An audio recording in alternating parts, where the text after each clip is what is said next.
வணக்கம். ஏகே வேலன் வழக்கறிஞர், ஏகேவி லா அகாடமியிலிருந்து. ஏற்கனவே நம்ம வேறு ஒரு வீடியோவில் பார்க்கும்போது, குற்றவியல் சட்டங்களுக்கு வழக்கை கருத்தில் கொள்வதற்கு காலவரம்பு சட்டம் தடையாக இருக்குமா என்பதை பற்றி பார்த்தோம். அப்படி பார்க்கக்குள்ள சிஆர்பிசி 468 BNSS 514 குறிப்பிட்டு நம்ம பார்த்தோம்.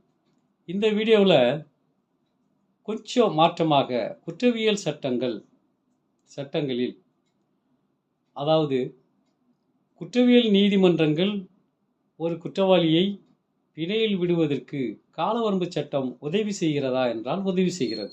எந்த குற்றங்களுக்காக என்றால், மரண தண்டனை விதித்து தண்டிக்கக்கூடிய ஒரு குற்றம் செய்திருந்தால், ஆயுள் தண்டனை விதித்து தண்டிக்கக்கூடிய ஒரு குற்றம் செய்திருந்தால், அதே போல 10 ஆண்டுகளுக்கு மேற்படாத ஒரு தண்டனை விதிக்கக்கூடிய ஒரு குற்றம் செய்திருந்தால், அவருக்கு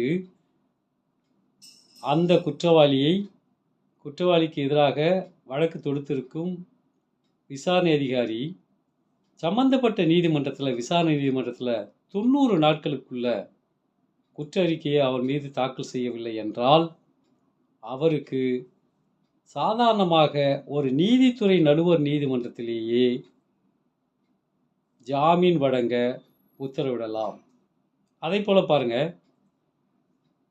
10 ஆண்டுகளுக்கு குறைவாக தண்டனை கொடுக்கக்கூடிய குற்றம் ஒன்றை ஒருத்தவர் செய்திருப்பார் என்றால், அது எந்த குற்றமாக வேணாலும் இருக்கலாம், அவருக்கு 60 நாட்களுக்குள்ள அவர் மீது போலீசார் குற்ற அறிக்கை சம்பந்தப்பட்ட நீதிமன்றத்தில் தாக்கல் செய்ய தவறி இருப்பார்கள் என்றால், அவரை எந்த விதமான கேள்விக்கும் உள்ளாக்காமல், எதிர்வினை இல்லாமல் அவர் மனு செய்யும் பட்சத்தில் அவருக்கு நடுவர் நீதிமன்றத்திலே பிணை விட வேண்டும் என்று சட்டப்பிரிவுகள் 167 subsection 2 clause A clause 1 and 2 சொல்லப்பட்டிருக்கு.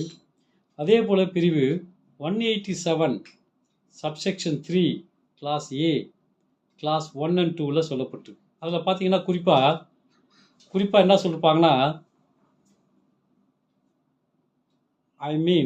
90 days where the investigation relates to an offense punishable with death, imprisonment for life, imprisonment for a term not less than 10 years என்ற வார்த்தை கிளாஸ் 1 சொல்லிருப்பாங்க. அதே கிளாஸ் 2 பார்த்தீங்கன்னா 60 days where the investigation relates to an any offense அப்படின்னு நீங்கள் வச்சுக்கோங்க. Any அஃபென்ஸ்னா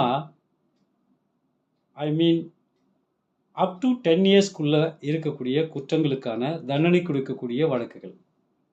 அப்போ இதில் என்ன சொல்கிறாங்கன்னா, இப்போ ஆர்டிக்கிள் 22 நம்ம இதில் மனசில் நினச்சிக்கணும். அரசியலமைப்பு சட்டத்தில் எல்லாத்துக்கும் அடிப்படை உரிமைகள் உண்டு. சரியான காரண காரியங்கள் இல்லாமல் ஒருவரை நீதிமன்ற காவலில் நீண்ட நாட்கள் வைத்திருக்கக்கூடாது என்ற காரணத்திற்காக இந்த 2 பிரிவுகளும் 167 subsection 2 clause A clause 1 and 2 CRPC, அதே போல் 187 subsection 3 clause A clause 1 and 2 இந்த பிரிவுகளில் சொல்லப்பட்டிருக்கிற காரணம் தான்.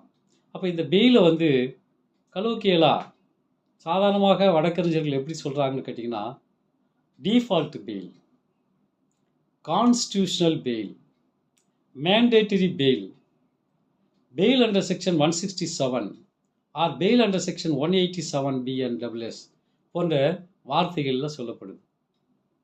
அப்போ இந்த பெயிலை பொறுத்த வரைக்கும் குற்றவாளியானவர் போலீஸார் 90 நாட்களில் டிஃபென்ஸ் ஆஃப் அந்த கேஸ் அல்லது 60 நாட்களில் அந்த குற்றவாளி மீது குற்றறிக்கை நீதிமன்றத்தில் தாக்கல் செய்யவில்லை என்றால், அவர்கள் இந்த பிரிவுகளில் மனு செய்து நோட்டீஸ் அதர் சைடு கொடுக்கணுன்ற அவசியம் கிடையாது. அதாவது ஏபிபி இதில் ஆஜராகி எதிரிக்கு எதிராக ஒரு முன்வாதத்தை வைக்க வேண்டிய அவசியம் இல்லை. அதை நீதிமன்றம் எதிர்பார்க்க வேண்டிய அவசியம் இல்லை. உடனடியாக அவருக்கு அந்த எதிரியானவருக்கு பெயில் அளிக்க வேண்டும் என்பதுதான் இந்த சட்டத்தில் சொல்லப்பட்டிருக்கு. அப்போ இந்த லிமிட்டேஷன் எதை பொறுத்துன்னா, பிணையாணை வழங்குவதற்கான ஒரு கால வரம்பு. அதுதான் 90 டேஸ், 60 டேஸ். வணக்கம்.